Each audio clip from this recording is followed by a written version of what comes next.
weirdest shit that ever happened to me was around 1 in the morning.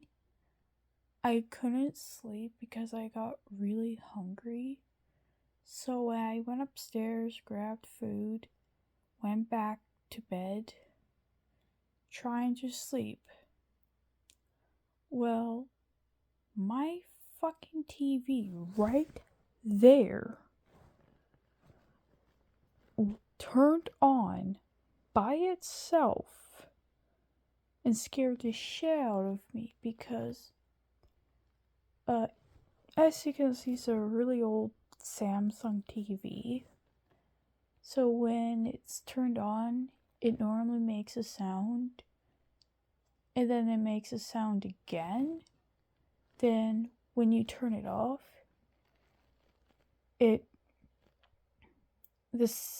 like makes a sound again, then another sound.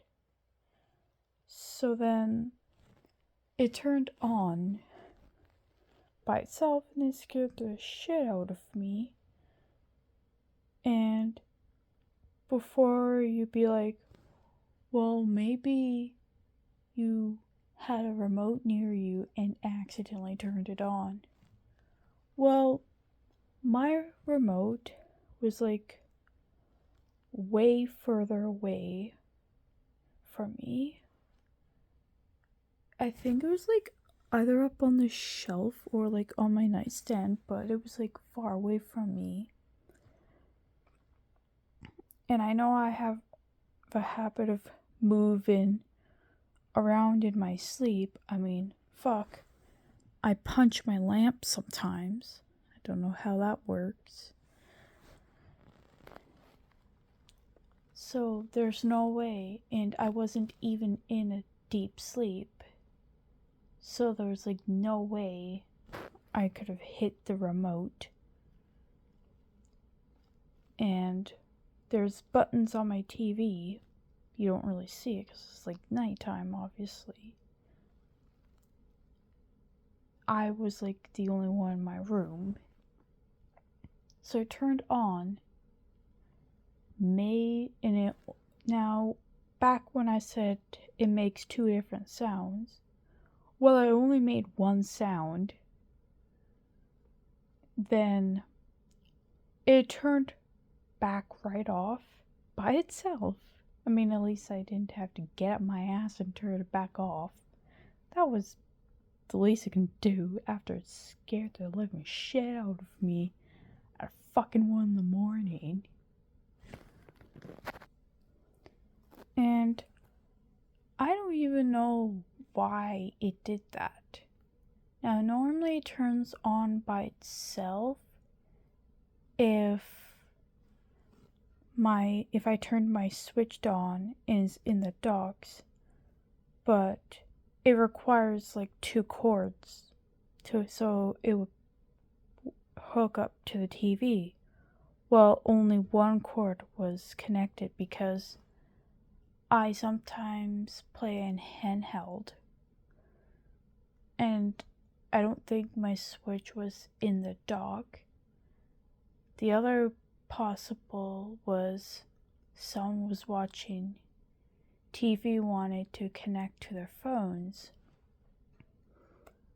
but my parents are always in bed by like 1. Well, I don't think my dad was home, but my mom was always in bed like way before 1. And there was no point in watching YouTube at 1 in the morning because my mom might hear. And my family don't really connect phones to TVs. And another weird thing was, at the same night, my brother's phone was like around 80% or something like that. Well, he woke up to his phone being drained to like 5%, But he had airplane mode on, I believe, or do not disturb. And he went on YouTube, and all of a sudden there are like 50 fucking videos, and he never watched any of it. Nobody knows the fucking password on his phone. My uncle had to share a room with him because there wasn't any space in my house. He doesn't know the password. And why the fuck would anyone want to go on his phone? We all have our own phones. So I got so scared and ended up unplugging the Fire Stick, because I have a Fire Stick app. I ended up unplugging it. Hopefully that solved the problem. I think it did. But then, like, recently there was a power outage. But then when the power went back on, my TV turned on by itself again. Then it turned back off. Of course it fucking scared me. The weird thing was, my Fire Stick app was not plugged in. And it most likely does that when it's not plugged in. And my Switch is fucking dead. I haven't played on it in a while because I was too busy. It was very weird.